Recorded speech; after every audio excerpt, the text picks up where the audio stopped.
ಸಜ್ಜನ ಬಂಧುಗಳೇ, ನೊಂದ ಮನಸ್ಸಿಗೆ ಸಂಜೀವಿನಿಯಾಗಿರುವ ಈ ಧ್ವನಿಗೆ ನಿಮ್ಮದೊಂದು ಲೈಕ್ ಇರಲಿ.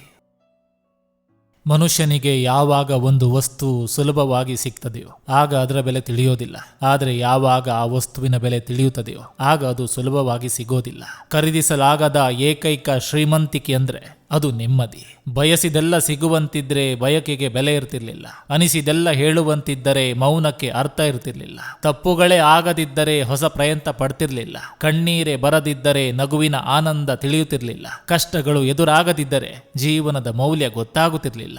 ಎಲ್ಲಾ ಘಟನೆಗಳು ನನ್ನ ವಿರುದ್ಧವಾಗಿಯೇ ನಡೆಯುತ್ತಿದೆ ಅಂತ ಬೇಸರ ಮಾಡ್ಕೋಬೇಡಿ. ವಿಮಾನ ಮೇಲೇರಬೇಕಾದ್ರೆ ಗಾಳಿಯ ವಿರುದ್ಧವೇ ಸಾಗಬೇಕು. ಆಸ್ತಿ ಇದ್ರೆ ಜೀವನ ಅಲ್ಲ, ಆರೋಗ್ಯ ಇದ್ರೆ ಜೀವನ. ಜೀವನದಲ್ಲಿ ಸಮಯವನ್ನು ನಂಬದಿದ್ದರೂ ಸಹನೆಯನ್ನ ನಂಬಲೇಬೇಕು. ಯಾಕಂದ್ರೆ ಕೆಲವೊಮ್ಮೆ ಸಮಯ ನಮ್ಮ ಕೈ ಬಿಟ್ಟರು ಸಹನೆ ಕೈ ಹಿಡಿಯುವುದು. ಕಾಲ ಕೇಳುವ ಪ್ರಶ್ನೆಗಳಿಗೆ ಮಾತಿನಿಂದ ನೀಡುವ ಉತ್ತರಗಳಿಗಿಂತ ಮೌನದಿಂದ ನೀಡುವ ಉತ್ತರಗಳು ಸರಿಯಾಗಿರುತ್ತೆ. ಕಳೆದು ಹೋದ ಒಳ್ಳೆಯ ಸಮಯ ಜೀವನದಲ್ಲಿ ನೆನಪಾಗಿ ಉಳಿಯುತ್ತದೆ. ಕಳೆದು ಹೋದ ಕೆಟ್ಟ ಸಮಯ ಬದುಕಿನಲ್ಲಿ ಪಾಠವಾಗ್ತದೆ.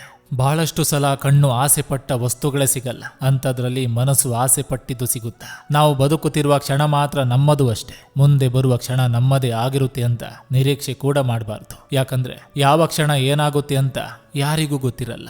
ಕಳೆದುಕೊಂಡ ಮೇಲೆ ಪಶ್ಚಾತ್ತಾಪ ಪಡುವ ಬದಲು ಕಳೆದು ಹೋಗದಂತೆ ನೋಡಿಕೊಳ್ಳುವುದು ಬುದ್ಧಿವಂತಿಕೆ.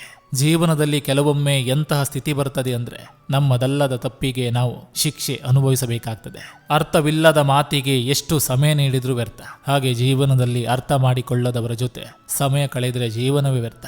ಈಗಿನ ಪರಿಸ್ಥಿತಿ ಸರಿಯಿಲ್ಲ ಎಂದು ಚಿಂತಿಸಬೇಡ. ಒಂದು ದಿನ ನಿನ್ನ ಒಳ್ಳೆತನವೇ ನಿನ್ನನ್ನು ಕಾಪಾಡ್ತದೆ. ಒಬ್ಬರನ್ನು ಕಳೆದುಕೊಳ್ಳುವಾಗ ನೆನಪಿಟ್ಟುಕೊಳ್ಬೇಕಾದದ್ದು ಅವರು ನಮಗಾಗಿ ಏನೆಲ್ಲ ಕಳೆದುಕೊಂಡಿದ್ದರು ಎಂದು. ಸಜ್ಜನ ಬಂಧುಗಳೇ, ಇದು ಇಂದಿನ ಸಂಚಿಕೆ ಅಂತ ಹೇಳ್ತಾ, ಈ ಸಂಚಿಕೆ ನಿಮಗೆ ಇಷ್ಟವಾಗಿದ್ರೆ ದಯವಿಟ್ಟು ಒಂದು ಲೈಕ್ ಮಾಡಿ, ಜೊತೆಗೊಂದು ಕಮೆಂಟ್ ಮಾಡಿ. ಮತ್ತೆ ಮುಂದಿನ ಸಂಚಿಕೆಯೊಂದಿಗೆ ಅತಿ ಶೀಘ್ರದಲ್ಲಿ ನಿಮ್ಮನ್ನ ಭೇಟಿ ಆಗ್ತೇನೆ. ನಿಮ್ಮೆಲ್ಲರ ಮನಸ್ಸು ಪ್ರಶಾಂತವಾಗಿರಲಿ ಅನ್ನೋದು ಈ ವಾಹಿನಿಯ ಉದ್ದೇಶ.